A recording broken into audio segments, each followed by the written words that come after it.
Welcome back to another technical deep dive here in the debug zone.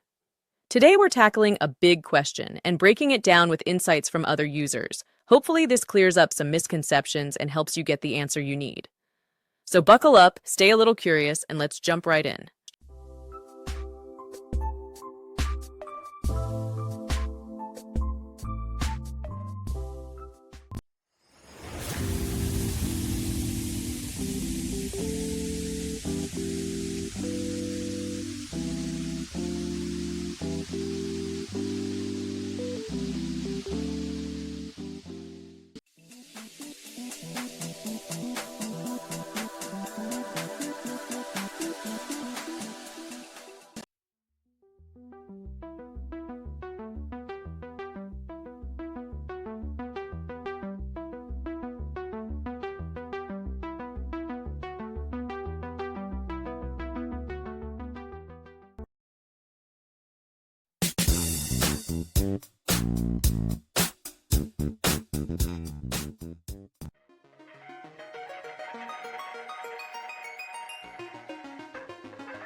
And that's a wrap.